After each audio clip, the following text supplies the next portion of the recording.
This year marks 8 decades since the U.S. government put more than 120,000 people into internment camps based on their ethnicity. Japanese immigrants and Americans of Japanese descent were ordered to pack up and leave their homes after the attack on Pearl Harbor. And 2/3 of those people incarcerated were American citizens. New tonight, KTVU's Jenna Katsuyama takes a closer look at how that chapter of history is being remembered today.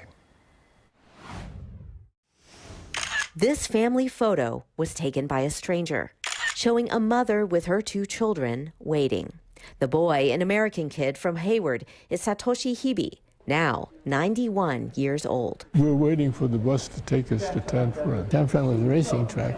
It was April 1942. Japan's attack on Pearl Harbor 4 months earlier had unleashed a tidal wave of fear and anti-Japanese hate.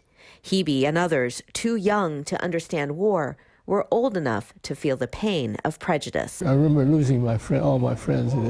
The parents said, don't go there. Photos taken by Dorothea Lange captured Hibi's family and others as the U.S. military ordered more than 110,000 Japanese American citizens and Japanese immigrants along the entire West Coast to leave their homes. When the order came, people just had days and less than a week to get their affairs in order. People had to sell their homes, their businesses, their farms. Steve Okamoto's family had been in San Francisco since 1898. My family and others, we had to live in a horse stall that was full of manure and urine.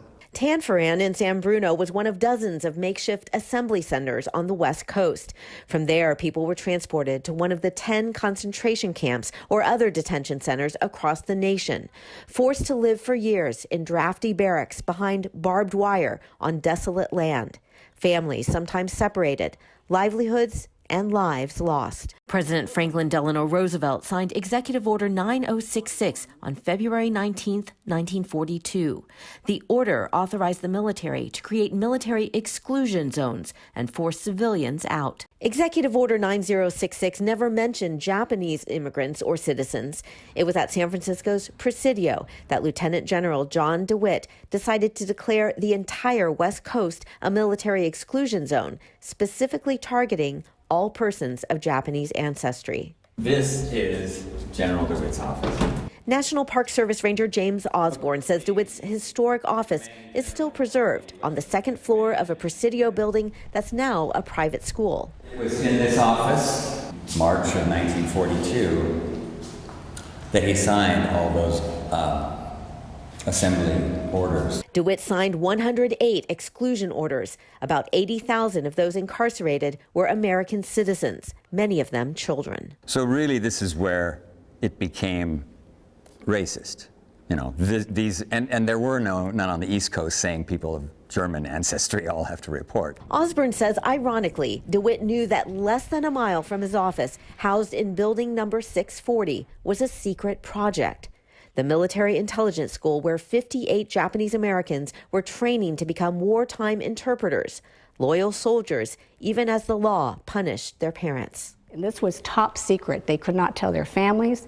Under court-martial, they were threatened not to tell anyone their whereabouts and what they were doing. The school, now a museum, also honors the tens of thousands of young Japanese Americans who joined the military. The 100th Infantry Battalion, 442nd Regimental Combat Team, became the most highly decorated unit in history for its size and length of service. Other Americans took a different path to show their patriotism. Karen Korematsu says her father, Fred, stayed in the East Bay for months until he was caught and arrested in San Leandro for disobeying military orders. All due process of law was denied. So the Japanese Americans never were charged with a crime, access to an attorney, or had their day in court. And my father thought it was wrong as an American citizen. Korematsu's legal battle went all the way to the U.S. Supreme Court. He lost in a 6-3 decision. But at the Presidio Officers Club, an exhibit has a quote from dissenting Justice Owen Roberts, who called it, quote, a clear violation of constitutional rights. In the 80 years since Executive Order 9066, there's been a national reckoning of the wrongs. Researchers uncovered secret government documents showing no Japanese American espionage or need for mass incarceration. In the courts, judges vacated convictions of 3 men, Korematsu, Gordon Hirabayashi, and Min Yasui. And in 1988, President Reagan signed the Civil Liberties Act, providing an official apology and granting redress of $20,000 to the surviving incarcerees. But the letter of apology and reparations checks from President Bush came too late for many who had already passed on. At the Presidio Officers Club, a wall of windows bears the names of the incarcerees. Satoshi Hibi's name is there. Each person's story, a part of the nation's history, and 80 years later, a race to honor the legacy that they leave behind. At Tanforan, a memorial is set to go up in July. We're building a memorial right now because most of these 8,000, they're not here anymore.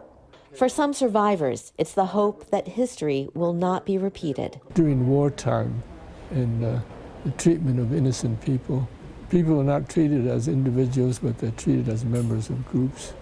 I would like them to know about FDR and it's his ultimate responsibility. He could have been asked for more tolerance. A hope, too, that future generations will find lessons to live by. My message to everyone was Fred Korematsu was one person who made a difference in the face of adversity, and so can you. In San Francisco, Jana Katsuyama, KTVU, Fox 2 News. And you can look for extensive coverage of Asian American Pacific Islander Heritage Month on the KTVU News app and on our website. Just head out to ktvu.com/AAPI.